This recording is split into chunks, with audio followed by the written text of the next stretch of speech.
pergi hantar tu makanan, lepas dia orang nak turun barang tu, betul ramai lah yang tengok kejadian tu.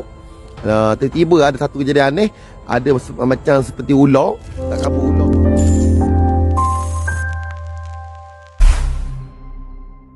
Baru-baru ini seorang lelaki telah berkongsi satu kisah aneh yang berlaku di kampungnya di Pahang ketika musim banjir besar pada tahun 2014. Menurutnya, beberapa orang kampung telah terlihat satu haiwan pelik yang besar seperti naga berwarna hitam di kawasan banjir di kampung tersebut. Apa yang lebih menyeramkan, makhluk aneh itu dikatakan bermisai dan bermata merah. Menurut pemilik video, sejurus selepas penampakan itu, kawasan banjir di kampungnya mulai surut. Perkongsian kisah misteri itu telah mengundang pelbagai reaksi di kalangan warga mayang. Segelintir warga negeri Pahang mengakui makhluk aneh itu mungkin dipanggil Sri Gumong dan dipercayai menghuni Sungai Pahang.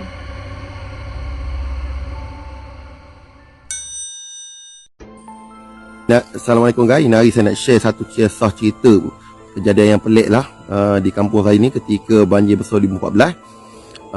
Ada orang menjumpai seperti ular dan ada juga orang menjumpai macam seperti naga jugalah. Allahuakbar. Tapi banjir tu memang banjir yang betul besar sebab air kedalaman masa banjir tu, semasa saya naik bot tu, kedalaman dia hampir sikit lagi nak sampai ke bucu, lagi 2-3 kaki nak sampai ke hujung tiang elektrik ni. Pada hari yang terakhir lah, hari yang keempat dan ketiga, air nak surut. Satu kejadian aneh apabila ada segelintir orang kampung saya ni pergi ambil bantuan makanan di hujung kampung sana. Ni antara kampung ni, antara kampung yang hujung sekali. So dia orang nak ambil bantuan makanan, kena naik bot, nak pergi ke sana, sebelah kampung sana, nak ambil masa 15 minit lah, 15 minit. Dan dia orang patah balik nak hantar bantuan ke sana, ke depan rumah saya tu. Sebab tempat kampung saya ni ramai yang tidak berpindah, buat penempatan sendiri. So masa dia orang nak pergi hantar tu makanan, lepas dia orang nak turun barang tu, betul ramai lah yang tengok kejadian tu. Tiba-tiba ada satu kejadian aneh, ada macam seperti ular, tak kabur ular ke apa, dia tiba-tiba dia lalu di ni lah, sini memang diliputi air sini. Dia lalu macam ular, kalau kita tengok dalam air, ular lalu tu macam tu lah, tapi saiznya sangat besar lah, sampai kan terbentuk satu gelombang seperti macam kita tengok bot lalu kat tepi sungai, macam tu gelombang dia. Dan ramai yang tengok muncung keadaan benda tu nampak macam muncung seperti ular. Memang besar lah, memang besar. Dia menghala ke hujung sana, masa tu sini macam seperti laut lah. Kalau tuan-tuan tengok macam saya tunjuk tadi kan, seperti laut ni, kuasa ni seperti laut, memang seperti laut lah. Rumah tu memang nampak atap, rumah kita tengok tu nampak atap, rumah ini pun nampak atap. So benda tu datang daripada hujung sana, memang panjang, agak-agak saya dalam 25 kaki lah. Kita nampak di atas air tu, memang nampak lah jelas. Masa tu ramai dalam 20 orang yang nampak kejadian tu. Dia lalu daripada sana, dia pergi ke sana. Masa tu kita orang duduk di rumah saya tu, di situ nampak keadaan benda tu, dia seperti ular macam ni, kepala dia nampak belakang sekali, memang nampak gelombang yang sangat besar lah. Tapi sebelum kejadian yang dia orang nampak ni, 2-3 hari sebelum tu, orang kampung saya pernah nampak satu benda. Dia nampak dia macam melonjak, dia main air tu, warna hitam. Dia orang nampak di hujung sana lah, tapi saiz dia memang besar, saiz seperti tong gerang tu, dan panjang, warna hitam. Dan nampak muncul dia macam ada misai sikit lah. 2-3 orang yang nampak tu orang tua lah, orang yang boleh kita percayai lah. 2-3 hari sebelum tu. Tapi saya pernah bertanyakan peristiwa ni kepada satu orang pakcik. Arwah ni pernah cerita 1972 dulu pun pernah dia orang nampak di kampung ni lah, benda yang sama jugalah, pernah nampak benda yang sama juga di kampung saya ni. Dan mengikut cerita-cerita orang dulu, kalau benda tu lalu, dia orang dah jumpa, kemungkinan air akan surut lah. Tapi memang betul, lepas kita orang jumpa benda tu lalu di kampung saya, di halaman ni, esoknya air surut. Air surut memang cukup mendadak lah. Tapi tahun 1972 pun dia orang pernah jumpa, yang mana Dan lah, masa tu pakcik tu pun 80 lebih di kampung saya ni.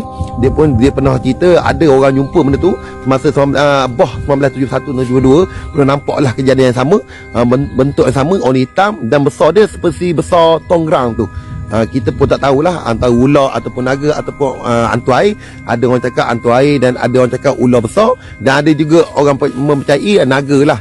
Sebabnya orang-orang Pahang ni dia ada mitos dia sendiri.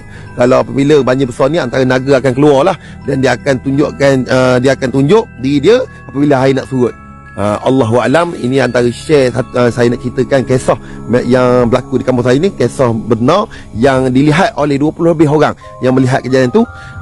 Lepas kejadian tu air surut dan kita orang seperti biasa balik buat kehidupan seperti biasa. Dan di sebalik cerita pasal naga tu, memang orang Pahang ni majoritinya memang dah sedia maklum dah pasal naga ni. Dia orang ramai dah tahu, sebabnya ni antara cerita-cerita orang dulu yang sangat popular lah kepada orang Pahang ni, seperti badi rusa, badi ayam hutan, badi kijang, badi burung puyuh.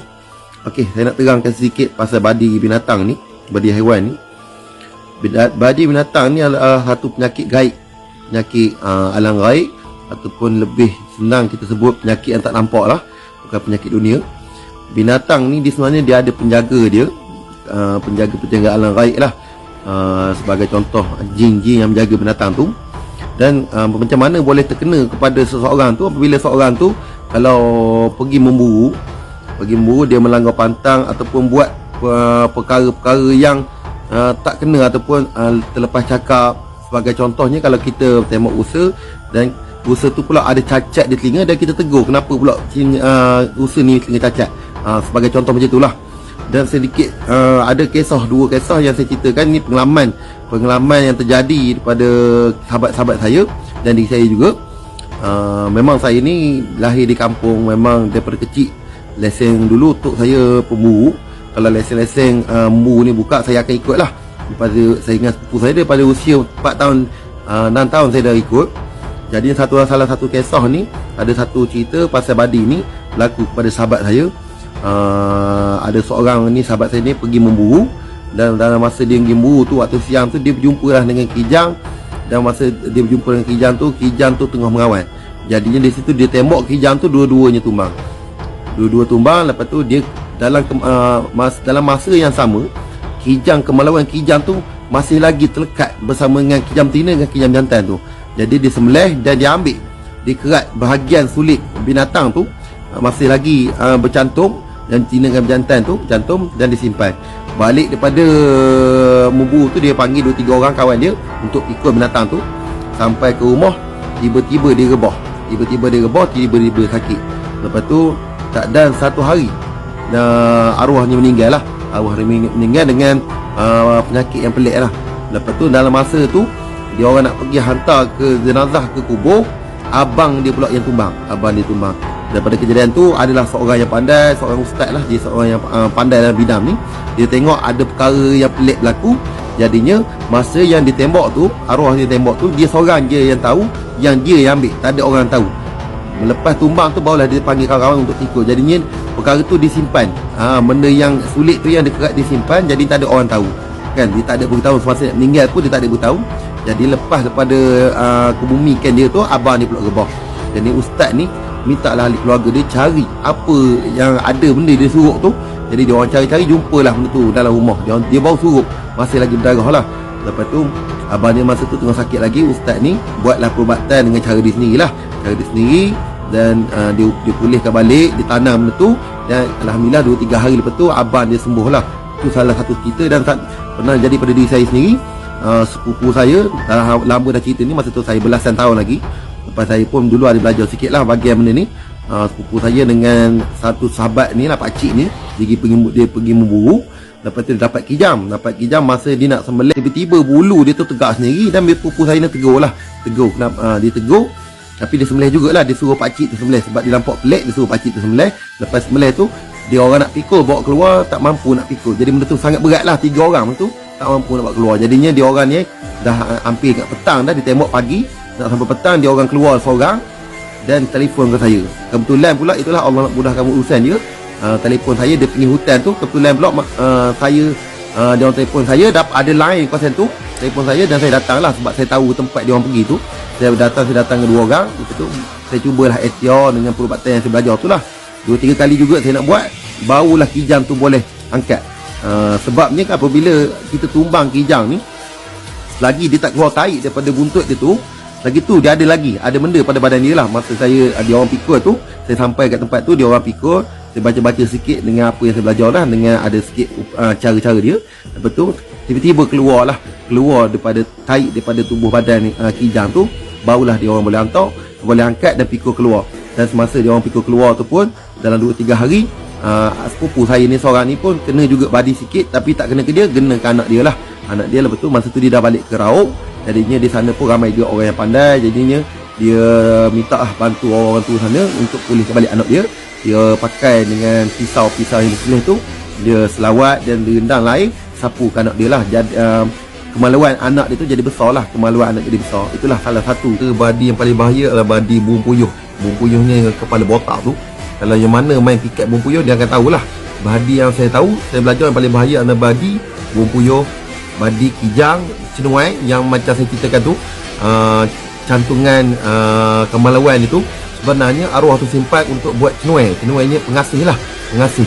Yang kijang saya ceritakan tu, yang tembak di tengah mengawan tu, dia kerat tu untuk sebenarnya itu bukan senang dapat, untuk buat cenuai. Cenuai ni untuk ubat pengasih. Dan antara badi yang lagi kuat, rusa, kijang, ayam hutan. Apa pun, terima kasih lah kerana layan video saya. Tolong share dan tolong follow. Yang belum follow, tolong follow.